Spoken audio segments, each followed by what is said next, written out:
Please make very welcome Joshua Morotti. I'm 19 years old, standing out the front of San Francisco Baseball Stadium, walking up to the turnstile, ticket outstretched. The attendant looks down, scans my ticket, and looks up at me very scornfully. "Where did you get that ticket?" they say. "You need to go to customer service right now."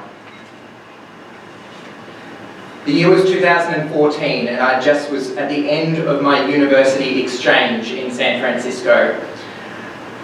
When you're over there, like, how often are you going to be over in America? And like going to the baseball, that's one of the things you have to do. But it was the end of the semester. This was the last game that was going to be there whilst I was still in town. So I arranged with one of my friends to let's head in from San Jose to San Francisco and we'll go and watch the game. There's only one teensy little problem with that, and that was that the game was sold out. But I had an idea. You see, I had had this experience once before, earlier in my travels, when we were trying to go to a hockey game, and we bought some tickets from the scalpers outside, because there are scalpers everywhere at all of these games. But I was crafty. I'm not going to pay scalpers' prices.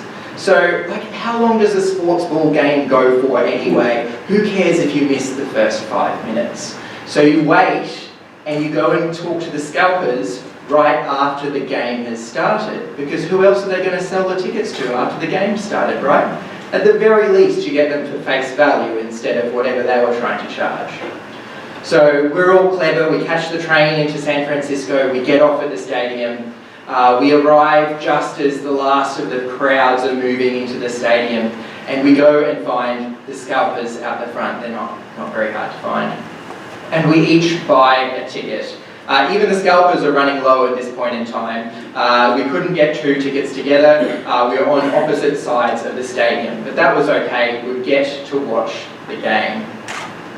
So grab our tickets. My friend heads off in the other direction to head into the other gate, and I walk up and hand over my ticket at this counter here and get said response. Now, I was absolutely mortified. Now, some of you might not know this, but I am known for being a bit of a goody two-shoes. It spans back to the fact from primary school when I A, had a twin sister, and B, had a grandmother that used to work in the school and still knew all of the teachers. So anything that would happen at any point during the day, during any of the days of primary school, would be well known at home and at my grandparents' house by the time we got to the car at the end of the day. So I have always been a stickler for the rules.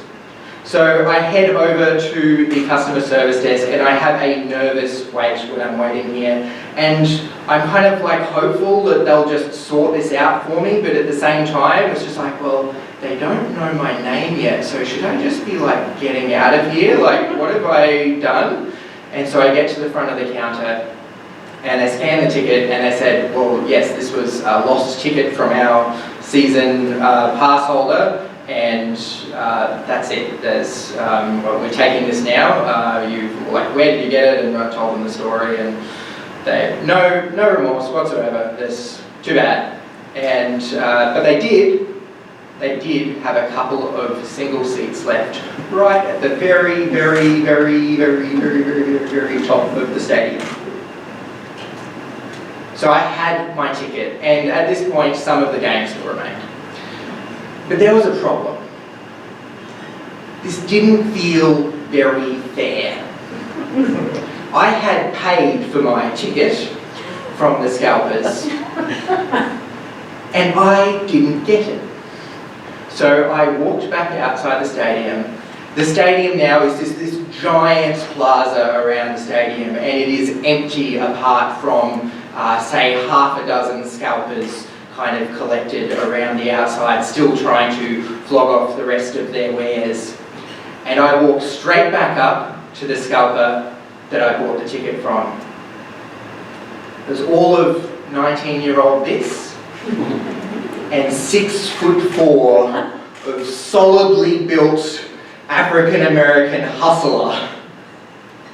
And I walked up and demanded a refund, which was not forthcoming.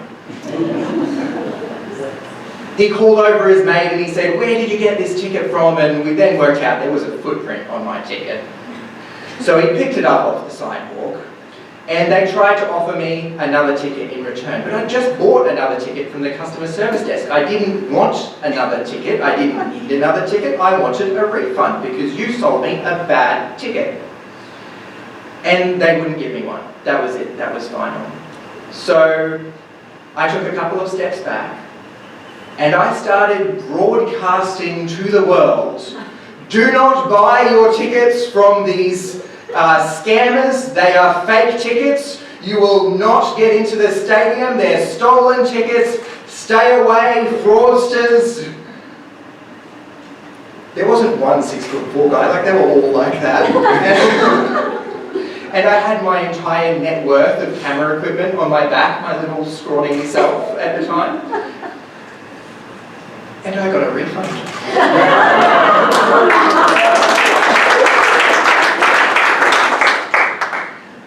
Once I did eventually get in the stadium and I got up there and I watched the game and they hit a ball and stuff. It was like a sports thing.